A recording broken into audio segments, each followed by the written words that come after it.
Hi, and welcome to the Thrive for Life. I'm your host, Dr. Alicia Shelly. I am a board-certified internal medicine, obesity medicine physician. I practice outside of Atlanta and Douglasville, Georgia. I also am the host of the Back on Track Overcoming Weight Regain podcast, where we talk about how to overcome weight regain. And if you're not quite sure exactly what weight regain is, it's basically when you lose weight and then regain it back. And I know personally, I've experienced that where you just go up and down with your weight. And so I'm here to kind of help you get on track with that. Also, just to kind of help for those who are so busy and it just seems daunting to try to start a weight loss program. That's what I do.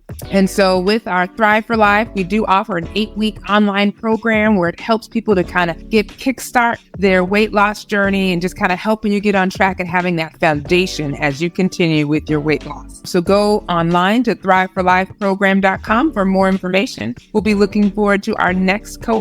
You can get on the waiting list. All right. Without further ado, today we're going to be talking about the ABCs of intermittent fasting. So I've gotten a lot of questions for people asking about intermittent fasting after we aired our podcast on last week, where we interviewed Gwendolyn Turner, who actually wrote a book about intermittent fasting. So I wanted to kind of talk a little bit about intermittent fasting and the benefits and all the things you need to know if this is something you wanted to try. So first, let's start with what is intermittent fasting. So intermittent fasting is, I would say, just different than what we normally been taught. Usually people tell you to eat 5 small meals. Get your breakfast, your lunch, your dinner, and 2 small snacks. However, intermittent fasting is a way where you can restrict how many calories you eat by either restricting them to the 16.8, where you, for 16 hours, you're not eating anything. And for the 8 hours, you're eating something, which is basically smaller portions of what you normally eat. Or if you're doing a 24-hour fast, where all of a sudden you're not eating meals for 24 hours and then you eat the rest of the day. So we're going to go on more detail exactly what it is, but it's basically you're constricting the amount of food you're eating to a specific time. Alrighty, before we continue, let's talk about what are the benefits of intermittent fasting. Well, because you're not eating all the time, you have actually lower insulin levels. It helps improve your focus. It helps with supporting your heart health as well. Also, it helps with digestion because your gut is not working overtime all the time to digest. So it has certain times that it digests. And so what it does it more efficiently and helps fight inflammation by reducing the amount of sugar that's in your body, the amount of carbs. It helps reduce your inflammation. It helps improve cholesterol. And then also it actually helps with weight loss because you're not eating, you're restricting your calories. So these are just a couple of health benefits from intermittent fasting. Now let's talk about the types of intermittent fasting. So I mentioned this before. You have the 16.8 or .8 fasting method. That means when you actually fast for 16 hours and then you eat for 8 hours. So a lot of times this is helpful for people who don't really particularly care for breakfast and tend to eat already after lunch. So you'll probably eat lunch, but then you'll stop eating by 8. So that's another way how to do it. Also, you have your 20/4 fasting method where you fast for 20 hours, but only eat for 4 hours.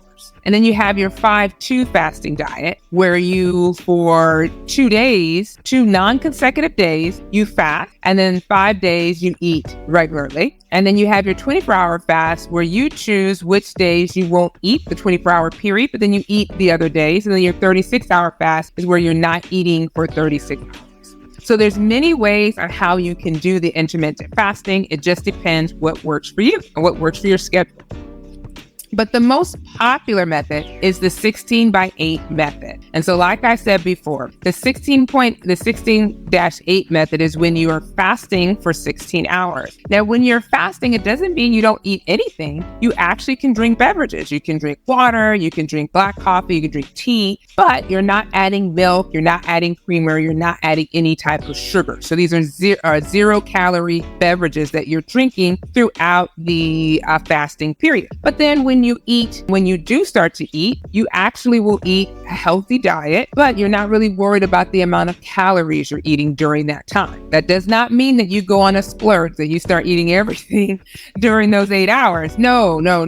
you still have your lunch meal, your dinner meal, but you stop eating by 8 or whatever time you set. So here's a typical day on the 16.8. So for this particular day, the person will start off the day with black coffee. Like I said, no sugar, no milk, only 0-calorie drinks during the fasting period. But then at 12, they'll break their fast with a healthy lunch with vegetables, proteins, and you can have a little bit of a starch there too. Also, you can have a midday snack if you get hungry, where it may be like a yogurt with berries, or you may have like a small snack. And then for dinner, you would eat another healthy meal where you have your protein, your veggies, and then you stop by 8, and then you start the fasting all over again. Now, with the 24-hour fasting, like I mentioned before, you would eat normally on one day, and then the next day would be your 24-hour fast, or you can have where you allow yourself some extra calories, where you may eat 100 calories or a few hundred, 200 to 300 calories during that time. But then you're also drinking fluids, you're drinking water, 0-calorie beverages. Then the next day you eat normally, and then the next day you eat the 24-hour fast. So you kind of go back and forth through this. With the 5-but-2 diet, basically you will choose 2 days out the week that's non-consecutive where you will fast, but you can decrease it by 500 calories. So for women, 500 calories, for men, 600 calories. So you're really restricting how much you eat on those 2 days, but then the other days you eat normally. Once again, when I say eating normally, it's still a healthy diet. So you're not necessarily overeating, going to fast food during this time, or binge eating, but what you're doing is that you're eating still healthy meals on the days that you normally eat.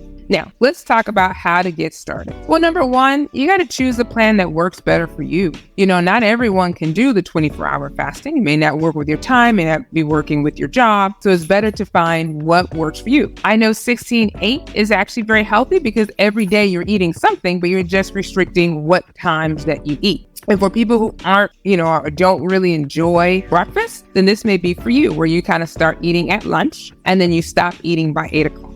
Also, you may the one thing I would say is plan out what you plan to eat. Definitely during the feasting and fasting period. Have what you're going to eat, have it outlined, have the meal prep. Because a lot of times when we don't prep, it's hard. Sometimes we got a busy day at work. It's so hard for us to kind of like grab something and go. And we may go and eat fast food because that's what's available. We may have the energy to cook. So it's better that you kind of write out what you plan to eat, have your meal prep ready to go so that you can just be able to grab and go and not have to think about it. Sometimes we don't want to think about what's the next meal that we have to cook for others. Also, make sure you know what you plan to do for when you're fasting, like how much water are you going to be drinking? Are you going to do black coffee, tea, whatever it is, make sure you have that available. Next, go shopping. So a lot of times half the battle is we don't have, we need to get the food in the refrigerator or in our pantry so we know what we're doing. And so make sure you go shopping. And then the last thing is to start. That's the hardest part. Set a date when you plan to do it and do it. Because sometimes we think about a lot of stuff. We're like, this would be great, but we don't implement it or start. So definitely starting is important. So most importantly, I hope this ABCs of intermittent fasting was helpful for you. Feel free to leave any comments that you have in the comments or post under the post. I'd be happy to answer them for you. And then if you're also looking for a program to help kickstart your weight loss, join us for the Thrive for Life 8-week online program. And you can go to thriveforlifeprogram.com for more information. All right. And I hope you have a wonderful day.